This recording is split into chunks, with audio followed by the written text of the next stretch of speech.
கொக்கு டிவி. நாய் மற்றும் கிளி. ஒரு கிராமத்தில் அருண் மற்றும் அவன் சகோதரன் வருண் வீட்டிற்கு சென்று கொண்டிருந்தனர். அவர்கள் செல்லும் வழியில் ஒரு கிளி மரத்தில் இருந்ததை பார்த்தனர். அருண் அண்ணா, எனக்கு அந்த கிளி வேண்டும், பிடித்து கொடு. சரி, நான் யாரிடமாவது உதவி கேட்கிறேன். சோம அண்ணா, எங்களுக்கு அந்த கிளியை பிடித்துக் கொடுங்கள். சரி, வாருங்கள், போய் பிடிக்கலாம். சோமு அந்த கிளியை பிடித்து அவர்களிடம் கொடுத்தான். அந்த சிறுவர்களும் மகிழ்ச்சியோடு வீட்டிற்கு சென்றனர். அவர்கள் ஒரு கூண்டில் அந்த கிளியை பூட்டினர். கிளியே, இந்த பழத்தை சாப்பிடு. அப்போது அவர்கள் வளர்க்கும் டாமி நாய்க்குட்டி அந்த கூண்டின் அருகே சென்றது. அந்த கிளி பயந்தது. பயப்படாதே கிளியே, நான் உன்னை எதுவும் செய்ய மாட்டேன். நீ எப்படி இங்கு வந்தாய்? நான் மரத்தில் இருந்தபோது அவர்கள் என்னை பிடித்து கொண்டு வந்து என்னை இந்த கூண்டில் அடைத்து விட்டனர். நீ எனக்கு ஒரு உதவி செய்வாயா? சரி சொல், நான் செய்கிறேன். நான் சுதந்திரமாக பறந்து சுற்றித் திரிந்து என் குடும்பத்துடன் மகிழ்ச்சியோடு வாழ்வேன். என்னால் இந்த கூண்டில் அடைபட்டு வாழ முடியாது. என் கூண்டை திறந்து என்னை பறக்க விடு. என்னால் திறக்க முடியாது. ஒரு யோசனை சொல்கிறேன் கேள். சரி, நீ மயக்கம் வந்தது போல் நடி. அவர்கள் உனக்கு என்ன ஆனது என்று உன்னை இந்த கூண்டை விட்டு வெளியில் எடுப்பார்கள். அப்போது நீ பறந்து சென்று விடு. சரி, அப்படியே செய்கிறேன். அந்த நாய்க்குட்டி அங்கிருந்து சென்றது. அந்த கிளியும் அதே போல் செய்தது. சிறுவர்கள் அந்த கூண்டின் அருகே வந்தனர். அண்ணா, இந்த கிளி பழத்தை சாப்பிடாமல் தூங்கிக் கொண்டே இருக்கிறது. இல்லை வருண், இந்த கிளிக்கு உடம்பு சரியில்லை என்று நினைக்கிறேன். வெளியில் காத்தோட்டமாய் வைத்து பார்ப்போம்.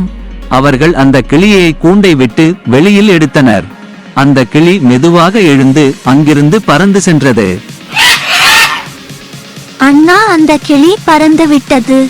பரவாயில்லை வருண், அது சுதந்திரமாய் பறந்து செல்லட்டும். நீ கவலைப்படாதே. அப்போதுதான் அது நீண்ட நாள் மகிழ்வுடன் வாழ முடியும். சரி அண்ணா. இந்த கதையிலிருந்து நாம் தெரிந்து கொள்வது என்னவென்றால், நாம் பறவைகளை கூண்டில் அடைத்து வளர்ப்பதை விட அவைகளை சுதந்திரமாக விட்டால் நீண்ட நாட்கள் மகிழ்வுடன் வாழும் என்பதாகும். கிளியும் யானைக்குட்டியும்.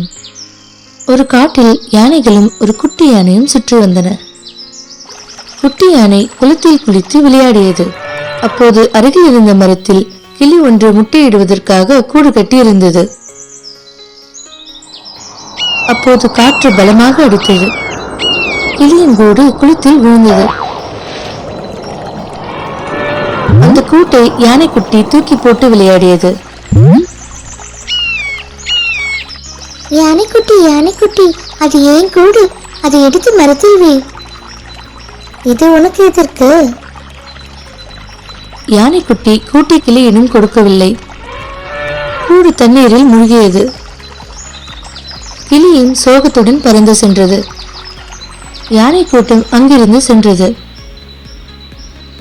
செல்லும் வழியில் கரும்பு செடிகள் இருந்தன. குட்டி யானை கரும்பு தோட்டம் அருகே சென்றது. மற்ற யானைகள் குட்டியை கவனிக்காமல் நீண்ட தூரம் சென்றன. கரும்புகள் ருசியாக இருக்கே, எல்லாவற்றையும் உண்ணுவோம். அப்போது தோட்டக்காரன் வந்தான். அவனை பார்த்த யானைக்குட்டி பயந்து ஓடியது.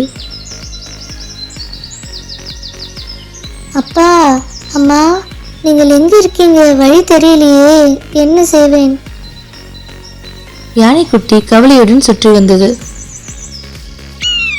அப்போது அங்கு கிளி பறந்து வந்தது. என்ன யானைக்குட்டி, ஏன் கவலையா இருக்கு? என் அம்மாவும் அப்பாவும் காணோம். அவர்களிடம் போக வேண்டும். உன் அம்மா அப்பா இருக்கும் இடம் எனக்கு தெரியும். என் பின்னால் வா. சரி, வரேன். கிளியை பின்தொடர்ந்து யானைக்குட்டி சென்றது. சிறிது தூரத்தில் யானைகள் இருந்தன. யானைக்குட்டி மகிழ்ச்சியுடன் அவர்களிடம் சென்றது. அம்மா, அம்மா, இந்த கிளிதான் என்னை உங்களிடம் கூட்டி வந்தது.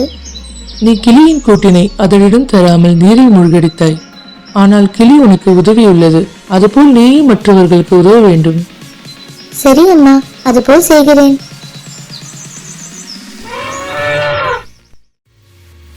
டிஜிட்டல் திருடன். ராஜா வேலைக்கு சென்று விட்டு வீட்டிற்கு திரும்பி வந்து கொண்டிருந்தான். அப்போது அங்கிருந்து ஒரு மரத்திலிருந்து பலத்த ஓசை கேட்டது. அது கேட்ட ராஜாவும் அந்த ஓசை இதற்கு முன் கேட்டதில்லை. அவன் பயத்துடன் ஓடினான்.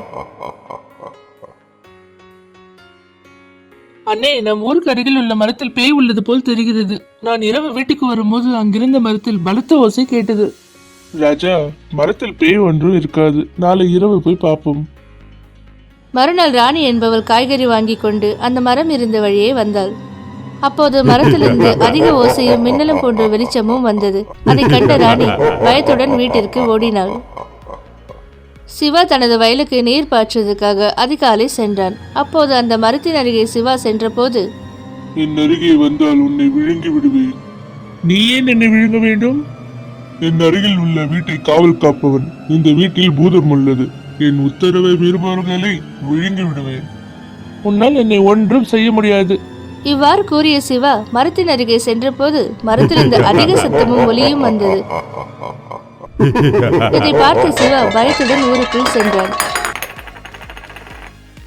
ஊரில் உள்ள அனைவரும் மரத்தில் பேய் இருப்பதாகவும் அதன் அருகில் உள்ள வீட்டில் பூதம் இருப்பதாகவும் நம்பினர். அந்த மரத்தின் அருகே செல்ல பயந்தனர். இதை கேள்வியுற்ற ஜெகன், பேயாவது பூதமாகுவது, நான் சென்று பார்க்கிறேன். இவ்வாறு கூறிய ஜெகன் மரத்தின் அருகே சென்றான். ஊர் மக்கள் சிறிது தூரத்தில் நின்று அச்சத்துடன் பார்த்து கொண்டிருந்தனர். அப்போது மரம் வேகமாக ஆடியது. பலத்த சத்தமும் கேட்டது. மின்னல் போல் ஒளியும் வந்தது. ஜெகன் மரத்தின் பின்புறம் சென்றான். மரத்தில் மின்சாதனங்கள் பொருத்தி இருப்பதை பார்த்தான். உடனே அந்த மின்கருவில் உள்ள பட்டன்களை அழுத்தினான். மரம் ஆடுவது நின்றது. சத்தமொழி ஆகியவும் நின்றது. எல்லோரும் இங்கு வாருங்கள். இந்த வீட்டில் இருப்பவர்கள் தான் இந்த மின் கருவியை பொருத்தி இருப்பார்கள். உள்ளே சென்று பார்ப்போம். அனைவரும் வீட்டின் உள்ளே சென்றபோது அங்கு திருடன் ஒருவன் இருந்தான். அங்கு ஏராளமான தங்க நகைகளும் பணமும் இருந்தன. அடே, இந்த பணமும் நகைகளும் உனக்கு ஏது? ஐயா, இந்த பொருட்கள் அனைத்தும் நான் பக்கத்து ஊர்களில் திருடியது. இதை இங்குள்ளவர்கள் கண்டுபிடிக்காமல் இருக்க நான் படித்த கம்ப்யூட்டர் தொழில்நுட்பத்தை பயன்படுத்தி ரிமோட் மூலம் இந்த மரத்தில் பேய் இருப்பதாக மக்களை நம்ப வைத்தேன். என்னை மன்னித்து விடுங்கள். இந்த பொருட்களை உரியவர்களிடம் நீங்களே ஒப்படைத்து விடுங்கள். நீ கற்று கம்ப்யூட்டர் தொழில்நுட்பங்கள் மூலம் மக்களுக்கு பயன்படக்கூடிய புதிய முயற்சியில் ஈடுபடு.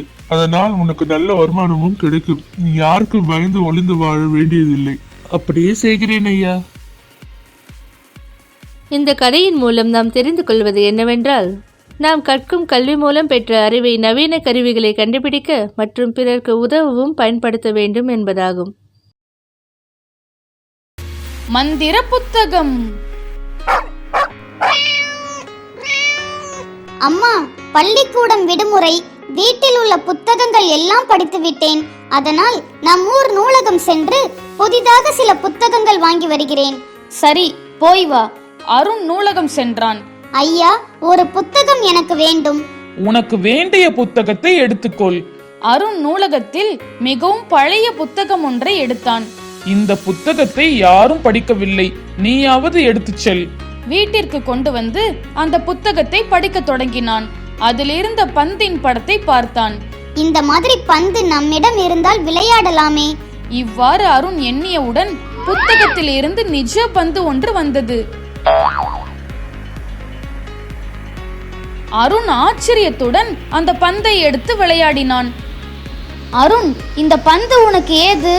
அம்மா, இந்த புத்தகம் மந்திர புத்தகம். இந்த புத்தகம் தான் எனக்கு பந்து கொடுத்தது. உங்களுக்கு எதுவும் வேணுமா? எனக்கு சமைக்க காய்கறி தான் வேணும். அருண் புத்தகத்தை வைத்து அதன் மூலம் காய்கறிகளை வரவழைத்து அம்மாவிடம் கொடுத்தான். சிறிது நேரத்தில் அருண் தாத்தா அங்கு வந்தார். வாங்க தாத்தா, உங்களுக்கு என்ன வேண்டும்? வெயில் அதிகமாக உள்ளது, குடைதான் வேண்டும். அருண் புத்தகத்தை வைத்து அதன் மூலம் குடையை வரவழைத்து தாத்தாவிடம் கொடுத்தான். அப்பொழுது அங்கு பக்கத்து வீட்டு மாமா வந்தார். மாமா, என்னிடம் மந்திர புத்தகம் உள்ளது. இதன் மூலம் உங்களுக்கு என்ன வேண்டும் சொல்லுங்கள், வரவழைத்து தருகிறேன். எனக்கு ஒரு மிதிவண்டி தான் வேண்டும்.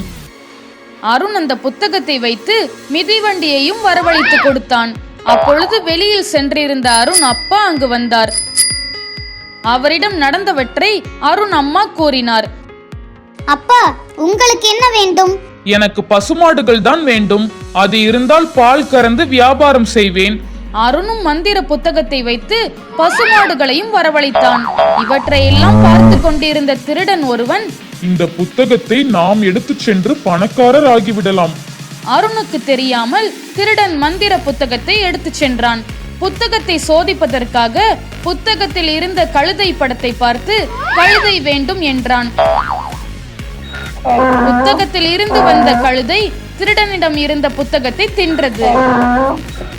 இந்த கதையிலிருந்து நாம் தெரிந்து கொள்வது என்னவென்றால், பிறரின் பொருளை நாம் அபகரித்தால் அது நமக்கே பயன்படாமல் போய்விடும் என்பதாகும். மந்திர கைகடிகாரம். அருணும் அவனுடைய பாட்டியும் சந்தைக்கு சென்றனர். அப்போது அருகில் இருந்த பசு ஒன்று அருணை பார்த்து கத்தியது. பாட்டி, பாட்டி, அந்த பசு நம்மை பார்த்து கத்துகிறது. அதற்கு பசி போல் தெரிகிறது. ஆமாம் அருண், அந்த பசுவிற்கு நாம் பழம் வாங்கி கொடுப்போம். அவர்கள் பசுவிற்கு பழம் உண்ண கொடுத்தனர். பாட்டி, எல்லா விலங்குகளும் நம்மை போல் பேச தெரிந்திருந்தால் நன்றாக இருந்திருக்கும். இவர்கள் பேசுவதை ஒருவர் கவனித்துக் கொண்டு இருந்தார். தம்பி, இது ஒரு மந்திர கைகடிகாரம். இது உன் கையில் இருக்கும் வரை விலங்குகள் பேசும் மொழி உனக்கு புரியும் மற்றும் முன்னாலும் விலங்குகளுடன் பேச முடியும். அப்படியா? நன்றி ஐயா. அருண் அந்த மந்திர கைகடிகாரத்தை அணிந்து கொண்டான். அந்த நேரத்தில் மக்கள் கூச்சலிடும் சத்தம் கேட்டது. என்ன சத்தம்? அது மக்கள் அங்கும் இங்கும் ஓடுகின்றனர். பாட்டி, அங்கே பாருங்கள், அந்த யானைக்குட்டி தான் கலாட்டை செய்கிறது. வாருங்கள், சென்று பார்ப்போம். யானைக்குட்டி, என்னாச்சு உனக்கு? ஏன் இப்படி இந்த ஊர்ல வந்து கலாட்டை செஞ்சிட்டு இருக்க? பயப்படாதே, நான் உனக்கு உதவி செய்ய வந்திருக்கேன். நீங்கள் பேசுவது எனக்கு புரியுது. எப்படி இது? இந்த மந்திர கைகடிகாரத்தின் சக்தியால் என்னால் உங்களை போன்ற விலங்குகளுடன் பேச முடியும். இந்த நகரத்தில் உள்ள ஒரு திருடன் தான் என் அம்மாவை பிடித்து கொண்டு வந்து விட்டான். என் அம்மாவை கண்டுபிடிக்க எனக்கு உதவுங்கள். அப்போது அங்கு அருணின் நாய்க்குட்டி வந்தது. டாமி, உன்னோட மோப்ப சக்தியால் இந்த யானைக்குட்டியின் அம்மாவை கண்டுபிடிக்க முடியுமா? என்னால் உதவ முடியும். அருண், டாமி மற்றும் யானைக்குட்டி அம்மாவை தேடி சென்றனர். அவர்கள் செல்லும் வழியில் ஒரு மணியை பார்த்தனர். இது என் அம்மாவின் மணிதான். நாம் உன் அம்மா இருக்கும் இடத்திற்கு அருகில் வந்து விட்டோம் என தோன்றுகிறது. அவர்கள் மூவரும் அந்த அம்மா யானை இருக்கும் வீட்டிற்கு சென்றனர். இந்த பழங்களை எல்லாம் சாப்பிட்டு விட்டு இந்த மரங்களை எல்லாம் அந்த வண்டியில் எடுத்து வை. நான் சொல்கிற வேலையெல்லாம் நீ செய்ய வேண்டும். அப்போதுதான் உனக்கு உணவு கொடுப்பேன். அதோ அவன்தான் உன் அம்மாவை பிடித்து வந்திருக்கிறான். வாங்கள், போய் காப்பாற்றுவோம். நீங்கள் இருவரும் அந்த திருடனை துரத்துங்கள். நான் உன் அம்மாவை காப்பாற்றுகிறேன். சரி. யானைக்குட்டியும் டாமியும் திருடனை விரட்டிவிட்டனர். அருண் அம்மா யானையிடம் சென்றான். யானையே, நாங்கள் உன்னை காப்பாற்ற வந்திருக்கிறோம். வா, நாம் இங்கிருந்து செல்லலாம். அவர்கள் அனைவரும் அங்கிருந்து சென்றனர். அம்மா, இவர்கள்தான் அந்த மந்திர கை கடிகாரத்தின் உதவியால் என்னிடம் பேசி உங்களை காப்பாற்ற முடிந்தது. மிக்க நன்றி. இந்த கதையில் இருந்து நாம் தெரிந்து கொள்வது என்னவென்றால், நாம் எந்த விலங்குகளையும் துன்புறுத்தக்கூடாது என்பதாகும். சிப்ஸ் வியாபாரி சங்கர் வெளியூர் சென்று வேலை பார்த்து அதில் கிடைத்த குறைந்த வருமானத்தில் மனைவி சுதாவுடன் வாழ்ந்து வந்தான். சங்கர் வீட்டிற்கு ஒரு நாள் அவனது மாமா வந்திருந்தார். வாங்க மாமா, வீட்டுல அத்தை பசங்க எல்லாரும் நல்லா இருக்காங்களா? எல்லாரும் நல்லா இருக்காங்க. நீங்க எப்படி இருக்கீங்க? நல்லா இருக்கோம் மாமா. சுதா, மாமாவிற்கு சாப்பாடு போடு. மாமா, கை கால்கள் கழுவி விட்டு வாங்க, சாப்பிடலாம். சுதா இருவருக்கும் உணவு பரிமாறுகிறாள். சாப்பாடு நல்லா இருக்குங்களா? சாப்பாடு நன்றாக உள்ளது. சிப்ஸும் சுவையாக உள்ளது. நேரமாகி விட்டதால் காய்கறி வாங்கவில்லை. வீட்டில் இருந்த உருளைக்கிழங்கை வைத்து சிப்ஸ் செய்தேன். சங்கர், நீ பார்க்கும் வேலை எப்படி உள்ளது? மாமா, வேலை நன்றாக உள்ளது, சம்பளம் தான் போதவில்லை. ஓ அப்படியா? நீ இங்கேயே சொந்தமாக ஏதாவது வியாபாரம் செய்யலாமே. ஆம், அதுவும் சரிதான். என்ன வியாபாரம் செய்யலாம்? சுதா நன்றாக சிப்ஸ் செய்கிறாள். அவற்றையே நிறைய செய்து விற்பனை செய்யலாமே. சிப்ஸ் செய்வதற்கு செலவும் நேரமும் குறைவாகவே இருக்கும்.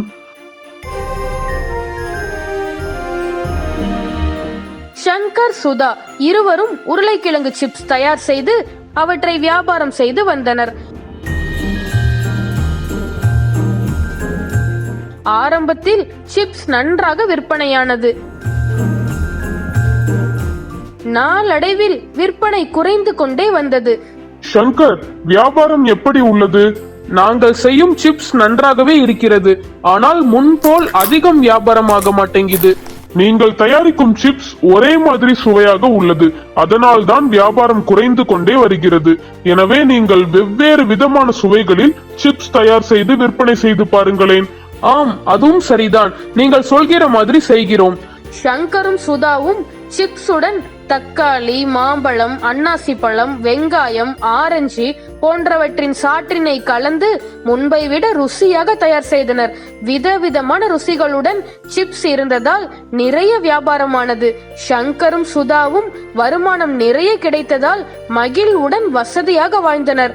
இந்த கதையிலிருந்து நாம் தெரிந்து கொள்வது என்னவென்றால், எந்த தொழிலாக இருந்தாலும் காலத்திற்கேற்ப புதுமையுடனும் விடாமுயற்சியுடனும் ஈடுபட்டால் வெற்றி நிச்சயம் என்பதாகும்.